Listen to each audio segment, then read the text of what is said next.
terima kasih Ustaz Hafiz atas perkongsian yang pada anak memberi semangat baru lah pada kami generasi ABIM muda yang dalam proses dan usaha untuk menghidupkan semula Kebun Pasu ni lah. Sebab kita tahu Kebun Pasu ni dia, kita boleh kata school of leaders. Banyak pimpinan-pimpinan ABIM tu sekolah pimpinannya lahir dekat Kebun Pasu. Jadi kalau kita tak kuatkan daerah Kebun Pasu ni, saya rasa macam satu kerugian lah untuk ABIM Kedah secara umumnya dan ABIM khususnya. Jadi hari ini saya akan bincang satu topik daripada buku ni, Thinking Framework, yang saya kira banyak juga persamaan dengan Ustaz Hafiz. Jadi menunjukkan ada wahdatul fiqh gitu kan. Jadi Thinking Framework ni adalah satu karya yang dihasilkan berdasarkan kajian kepada pelajar-pelajar universiti. Tajuk kajian tu Thinking Framework, Attitude, Lifestyle of the University Student in Malaysia. Jadi Thinking Framework ni kalau nak terjemah mudah macam untuk kita faham, relatekan dengan apa yang Ustaz Hafiz sebut tu, dia adalah fikrah. Jadi macam mana membentuk kaedah dan cara berfikir yang betul dekat orang universiti ni, ataupun macam mana fikrah pelajar-pelajar dekat universiti ni, attitude, akhlak dia kan, lifestyle, cara dia hidup dekat universiti dekat dalam Malaysia ni. Jadi kajian ni berlangsung dalam tempoh 1 tahun, Mei 2016 sampai Mei 2017 lah. Dan berdasarkan daripada kajian ni, dia bawah kelolaan pensyarah-pensyarah dekat UTM, USM dengan beberapa pensyarah lain, dan juga UTM Cases lah. Dia menerbitkan satu buku ni sebagai panduan lah, guide macam mana nak membentuk kita kata cara dan kaedah fikir yang betul. Daripada banyak artikel tu, anda rasa macam tak berlaku adil lah kalau anda nak ulas semua.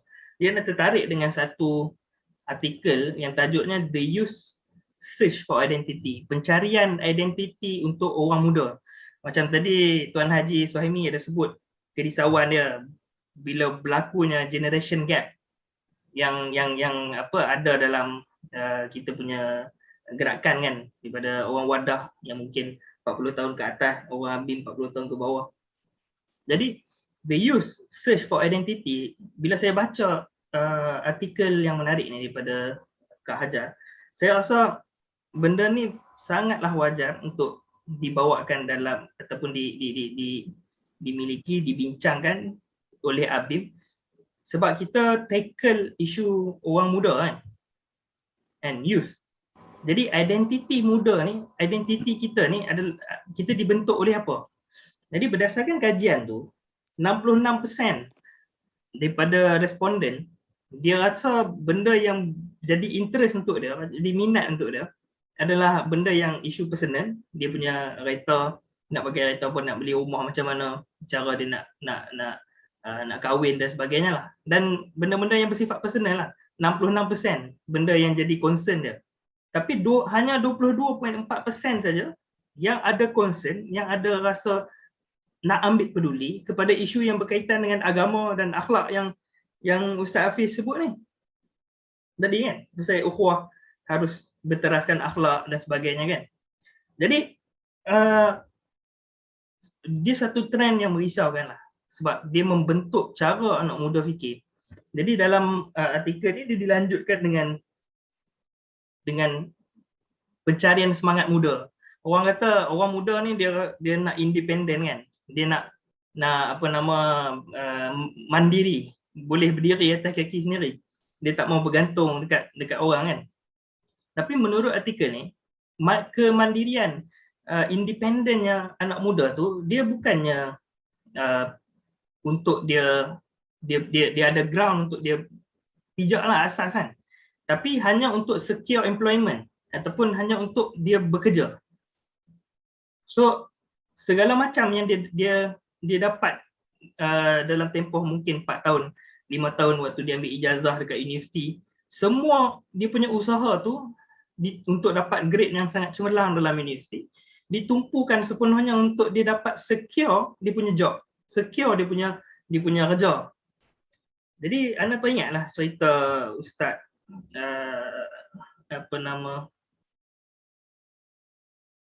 uh, apa yang dulu timbalan presiden tu apa yang daripada daerah Ustaz Naim. Ustaz Naim kan. Ustaz Naim kata pasal apa Ana dulu pergi dekat daerah. Ana dulu pergi dekat Syria sebab Syria ni tak diiktiraf. So kalau diiktiraf, dia balik kerja dengan kerajaan. Kalau tak diiktiraf, balik dia boleh bekerja untuk umat, bukan bekerja untuk kerajaan. Jadi apa tu satu pandangan yang baiklah. Lepas tu dia pergi ke Mesir juga kan. Jadi adakah tujuan pendidikan itu untuk sekadar secure employment kan? Orang putih dipersalahkan spirit of capitalism, semangat kapitalis yang menyebabkan berlaku benda ni. Tapi semangat kapitalis tu dia takkan terbentuk kalau dia tak ada keperluan kan. Jadi Ana 15 minit je.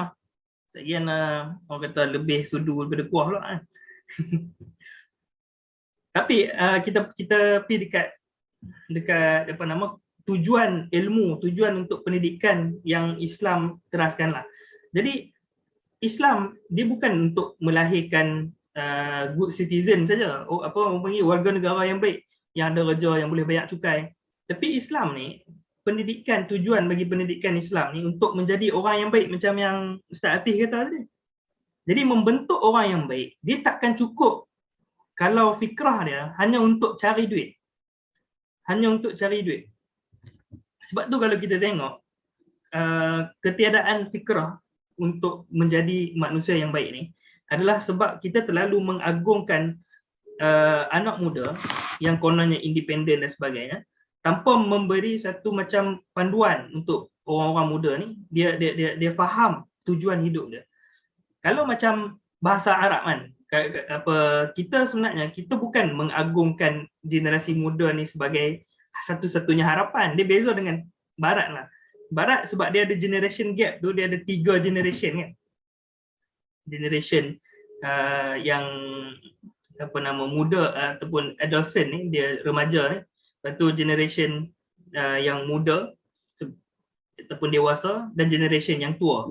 Jadi yang dia letakkan harapan untuk bawa perubahan pada negara, pada dia punya kehidupan ni pada generasi muda ni. Sedangkan generasi muda ni dia tak ada panduan lagi.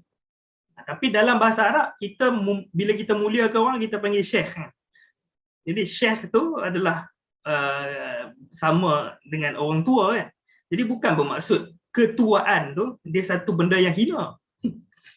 Sedang bahasa Melayu pun kita sebut ketua kan, sebagai leadership, bukan tentang muda tu.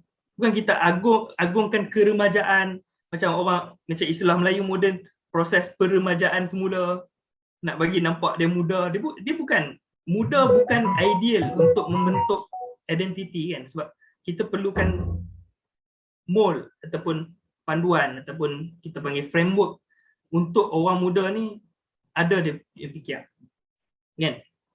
Satu lagi yang disentuh dalam ni mungkin yang terakhir lepas sebelum kita buka kepada perbincangan kan. Sebenarnya adolescent ataupun remaja ni adalah satu istilah yang direka oleh kapitalis untuk dia bawa satu social engineering lah, untuk dia bawa satu attitude dan satu lifestyle baru. So dia nak target orang yang mudah, yang masih rapuh dia punya pegangan kan. Jadi untuk dia bawa satu budaya, culture, game ke apa, so dia reka satu istilah yang sebenarnya dulu tak wujud. Sebelum 18 lebih dia tak wujud istilah remaja tu, adolescent tu tak wujud. Dia cuma ada generasi muda dengan generasi tua kan? Ataupun generasi yang dewasa lah, adulthood, mature. Generasi sebelum dewasa dan generasi dewasa. Macam tiket kanak-kanak ni, kanak-kanak dewasa, dia tak ada tiket remaja. Jadi remaja tu adalah satu istilah yang direka untuk memudahkan geng-geng yang jana duit ni, dia boleh nak bawa satu identiti baru. Sebab remaja ni adalah orang yang yang apa nama mudah berubah dia punya identiti tu. Dia mudah terpengaruh. So macam dulu ada punknya, ada uh, apa nama gotiknya, lah ni ada K-popnya, ada.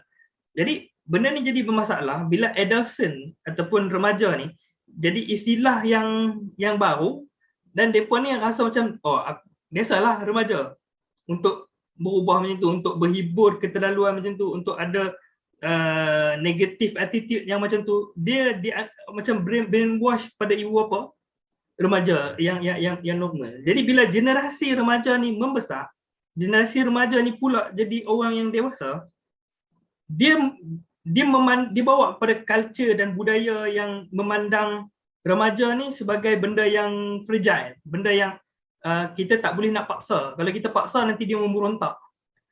Jadi sebenarnya benda tu menurut artikel Hajar ni, dia merujuk beberapa buku, antaranya Neil Postman lah. Dia mengatakan benda tu adalah rekaan untuk memudahkan orang buat untung. Dia nak apa hiburan dan sebagainya lah. Jadi sebagai kesimpulannya, kita orang Islam ni, kita ada panduan. Kita tak boleh wujud generation gap sebab kita ada contoh yang paling baik dalam dunia ni, iaitu baginda Nabi Muhammad sallallahu alaihi wasallam. Nabi Muhammad sallallahu alaihi wasallam tu daripada kecil dia dididik dengan benda yang saya rasa yang mendewasakan lah, bukan dididik dengan benda yang menyebabkan dia tak dewasa, dia tak berpemikiran yang matang, dan dia dibentuk 40 tahun sebelum dia angkat jadi nabi tu dengan macam hadis Nabi tu kan, adab bani rabbi fa ahsana ta'dibi kan. Allah telah mendidik aku dengan pendidikan yang terbaik. Maksudnya Allah mengajar Nabi tu dalam peristiwa Nabi. Contohnya Nabi umur 7 tahun dia dah belajar international business.